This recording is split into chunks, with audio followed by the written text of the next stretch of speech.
Bharatiya Janata party की प्रखर नेता, महिला नेता हमारे बीच में श्वेता सालनी जी हैं। श्वेता जी को महाराष्ट्र भारतीय जनता पार्टी का प्रवक्ता बनाया गया। श्वेता जी देखा जाए तो श्वेता जी सबसे पहले तो आपको जो है महाराष्ट्र का भारतीय जनता पार्टी का प्रवक्ता बनाया जाए पे खूब सारी ढेर सारी आपको शुभेच्छा। और हम जानते हैं कि किस तरह से देखा जाए आपको एक महत्वपूर्ण जिम्मेदारी जो भारतीय जनता पार्टी दी है, तो किन नेताओं को किस तरह से आप उनका शुक्रिया अदा करेंगे, क्या कहेंगे आप?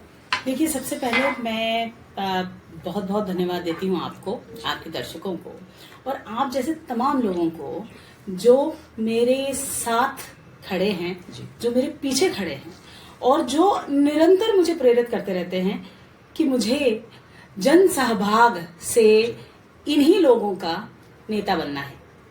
दूसरा, देखिए, हम एक बहुत साधारण परिवार से आते हैं, पढ़े लिखे क्षेत्र से आती हूँ मैं, और मेरे परिवार में कभी भी कोई राजनीतिज्ञ नहीं रहा। फिर भी एकमात्र ऐसी पार्टी है जो केवल मात्र कार्य के ऊपर और काबिलियत के ऊपर आपको देखती है और आपको पद देती है, तो ऐसी पार्टी केवल मात्र भारतीय जनता पार्टी ही हो सकती है। तो इसीलिए असली धन्यवाद मैं देना चाहती हूँ मेरे पार्टी की विचारधारा को, अपने नेतृत्व को, श्री नरेंद्र मोदी जी को, जिन्होंने मुझे आज 2007 में प्रेरित किया था कि मुझे जनता की सेवा के लिए नीचे अपने आप को समर्पित करना चाहिए। मैं धन्यवाद देना चाहती हूँ देवेंद्र फडणवीस जी का, जिन्होंने भी मुझे ये विश्वास दिलाया कि जब तक अच्छे लोग राजनीति में नीचे नहीं उतरेंगे, जब तक पढ़े लिखे लोग जनता की सेवा के लिए नीचे नहीं उतरेंगे, तब तक जो राजनीति जिस तरीके से आम आदमी राजनीति को जानता है वो खत्म नहीं होगी, उसमें बदलाव नहीं आएगा। मैं धन्यवाद देना चाहती हूँ मेरे अध्यक्ष श्री चंद्रशेखर बावनकुले जी का, जिन्होंने अपनी टीम में मुझे जगह दी, क्योंकि बावनकुले जी परफॉर्मेंस ओरिएंटेड अध्यक्ष हैं और जब परफॉर्मेंस ओरिएंटेड अध्यक्ष होता है तो वो आपको एस्पायर ही नहीं करता है, इंस्पायर करता है। और जब वो आपको चुनता है तो आपको ये समझ में आता है कि राजनीति, पॉलिटिक्स अब परफॉर्मेंस ओरिएंटेड पॉलिटिक्स होने वाली है और इसीलिए यदि आपको रहना है तो आपको परफॉर्म करना ही पड़ेगा। और ये मंत्र परफॉर्म और पेरिश आज चंद्रशेखर बावनकुले जी का है और इसीलिए मैं इन तीनों लोगों को तहे दिल से धन्यवाद देना चाहती हूँ। मेरा एक सवाल मैडम कि देखा जाए तो मुझे लगता है प्रवक्ताओं में एक आप चूंकि महिला नेता है, मुझे लगता है एकमात्र महिला नेता को जो पार्टी ने जो जिम्मेदारी है, तो किस तरह का आपको महसूस हो रहा है? नहीं, मैं आपको बताना चाहूंगी कि मेरे साथ बहुत सारी महिलाएं हैं जिनको ये मौका मिला है। मेरे साथ पैनलिस्ट हैं, मेरे साथ प्रवक्ता के तौर पर एक बहुत ही यंग काबिल नेता है जो जिसका नाम प्रेरणा हुनराव है।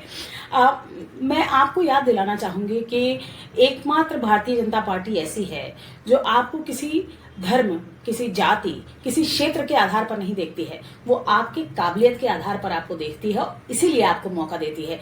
और इसीलिए हर उस व्यक्ति को जो आज मुझे सुन रहा है, जो आपको सुन रहा है, मैं ये कहना चाहती हूँ कि यदि आप अपने क्षेत्र में और खासकर राजनीति के क्षेत्र में उतरकर कार्यान्वित करना चाहते हैं, अपने ड्रीम, अपने सपने को साकार करना चाहते हैं और सेवा भाव से नीचे उतरना चाहते हैं, तो ये पार्टी ऐसी पार्टी है जो आपको जगह देगी, आपको स्थान देगी।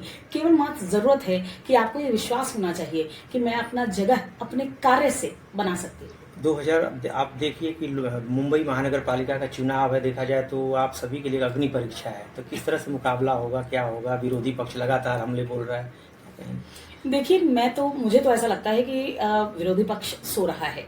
आप यदि लोकसभा की बात कर रहे हैं तो 2024 में उद्घोष हो चुका है। भारतीय जनता पार्टी एक ऐसे स्टूडेंट की तरह है, एक ऐसे विद्यार्थी की तरह है जो परीक्षा की तैयारी शुरुआत से करता है।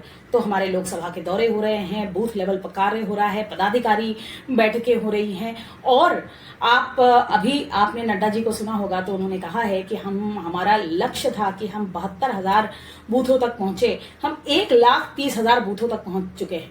असली लड़ाई बूथ की लड़ाई होती है हम उन विद्यार्थियों की तरह नहीं हैं जो कि हमारे विपक्ष में, आपने जिन विपक्षियों का नाम लिया, जो जब परीक्षा आती है तो पाठ्यक्रम को देखने लगते हैं और जब उनको ये भी नहीं पता होता है कि पाठ्यक्रम क्या है तब वो कुंजी ढूंढने लगते हैं और जब कुंजी भी नहीं मिलती है तो अंत में जाकर ईवीएम के ऊपर निशाना करते हैं और यदि ये सब कुछ नहीं होता है तो दोष जनता पर मढ़ देते हैं।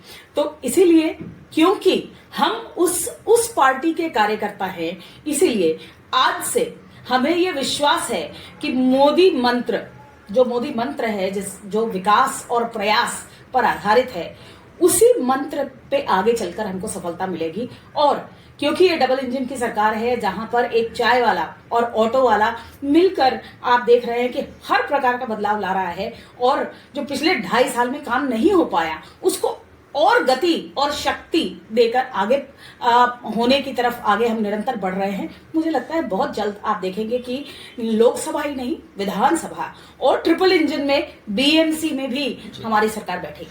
जो मुंबई इस बार जो है भारतीय जनता पार्टी का जो है झंडा मुंबई महानगर पालिका पे लहरा पाएगा? बिल्कुल लहरा पाएंगे।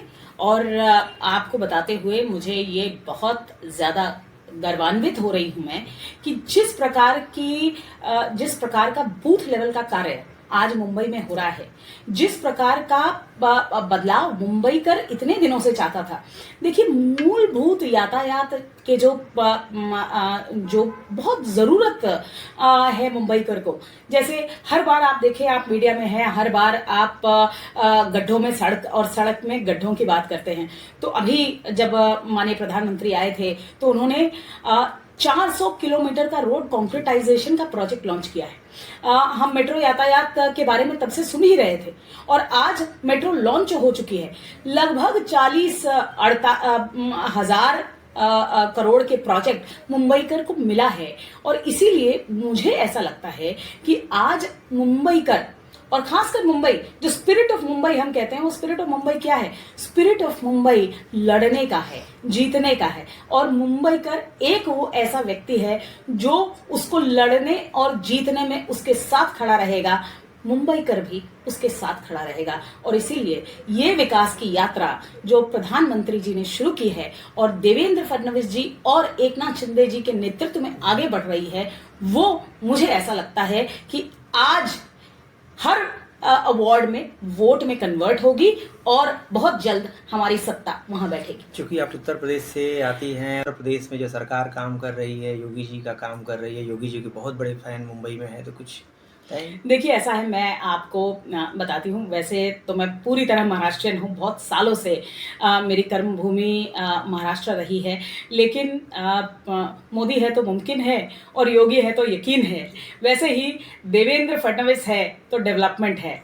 तो ये जो मूल मंत्र विकास का है, इसी को लेकर हम हर कार्यकर्ता सपना देखता है और इस विकास में हमारा क्या योगदान है यही सोचता है। मैं भी इसी प्रकार से